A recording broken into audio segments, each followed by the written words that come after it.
కూటమి ప్రభుత్వం అధికారంలోకి వచ్చిన తర్వాత తెలుగుదేశం పార్టీ నాయకులు కార్యకర్తల చేతుల్లో బాగా నలిగిపోతున్న నియోజకవర్గాల్లో అనంతపురం కూడా ఒకటి, అనంతపురం నగరం కూడా ఒకటి. ఇక్కడ తెలుగుదేశం పార్టీ అధికారంలోకి వచ్చిన తర్వాత తెలుగుదేశం పార్టీ నాయకులు చేయని దందా లేదు, చేయని దౌర్జన్యం లేదు అన్న విమర్శలు చాలా రోజులుగా వస్తున్నాయి.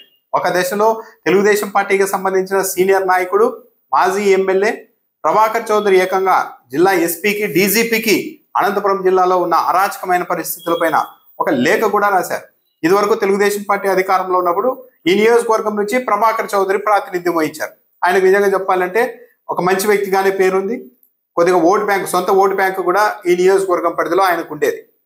అలాంటి ఆయన్ని తప్పించేసి పైగా రాయలసీమ ప్రాంతంలో ఈ ఫ్యాక్షనిజం ఉండకూడదు, ఈ కక్షలు కార్పణ్యాలు ఉండకూడదు అన్న ఉద్దేశంతో ప్రభాకర్ చౌదరి అవే అనే సంస్థను ఏర్పాటు చేసి గ్రామాల్లో చైతన్యం నింపే లాంటి కార్యక్రమాలు కూడా చేస్తూ వచ్చారు.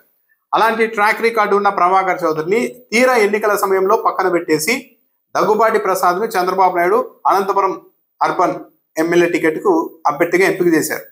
కేవలం దగ్గుబాటి ప్రసాద్ దగ్గర డబ్బు బాగా ఉండడంతోనే అంతవరకు మంచి పేరున్న ప్రభాకర్ చౌదరిని పక్కన పెట్టి దగ్గుబాటి ప్రసాద్కు టికెట్ ఇచ్చారు అన్నది తెలుగుదేశం పార్టీలో బహిరంగ రహస్యమే.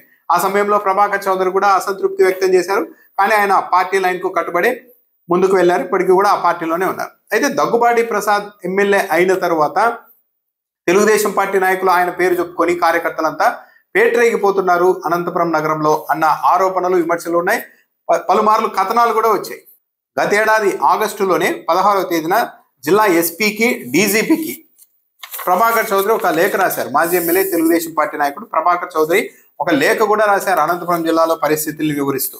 గతంలో ఎన్నడూ లేని రీతిలో నగరంలో అనేక నిర్బంధ వసూళ్లు, బెదిరింపుల పర్వం మొదలైంది. ప్రతి విషయంలో రాజకీయ జోక్యం అధికమైంది. స్థానికేతరులు అరాచక శక్తుల ముఠాగా ఏర్పడి అధికారం అనే ఆయుధం బూచిగా చూపిస్తూ వ్యవస్థల్ని నిర్వీర్యం చేయాలని వ్యాపారస్తుల్ని, కాంట్రాక్టర్లను మరియు ఇతర వ్యక్తుల్ని బెదిరించే సంస్కృతికి శ్రీకారం చుట్టారు. అంటే తెలుగుదేశం గతంలో ఎప్పుడూ లేదు ఈ చరిత్ర, ఇప్పుడు మాత్రం మొత్తం అరాచక శక్తులు నగరంలో రాజ్యం వెళ్తున్నాయని గతేడాది ప్రభాకర్ చౌదరి చెప్పారు. ఇలాంటి ఉదంతాలు నా దృష్టికి వచ్చాయి, అవసరమని మీరు భావిస్తే వాటి ఆధారాలు అందజేయడానికి కూడా సిద్ధంగా ఉన్నానని కూడా చెప్పారు.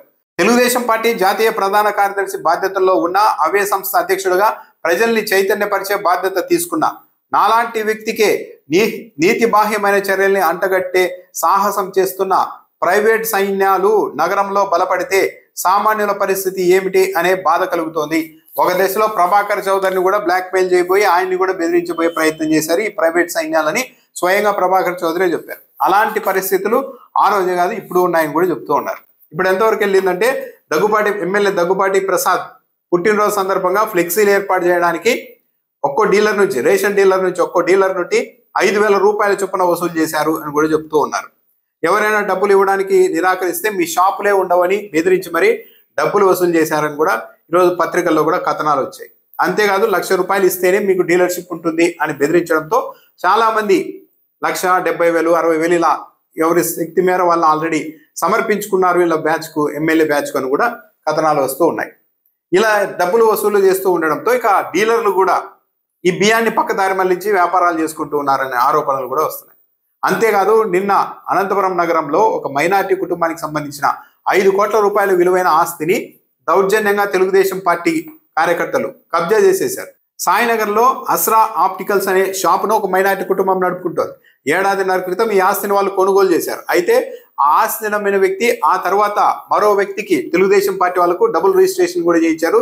దీనికి సబ్ రిజిస్ట్రార్ సహకరించడంతో పాటు అలా డబుల్ రిజిస్ట్రేషన్ చేయించుకున్న వాళ్ళు ఎమ్మెల్యే పేరు, స్థానిక ఎమ్మెల్యే పేరు చెప్పి బెదిరిస్తూ ఉన్నారని కూడా ఈ మైనార్టీ కుటుంబం చెప్తోంది. వాళ్ళు డిఎస్పీని కలిసి నిన్న ఫిర్యాదు చేశారు ఈ అంశం పైన.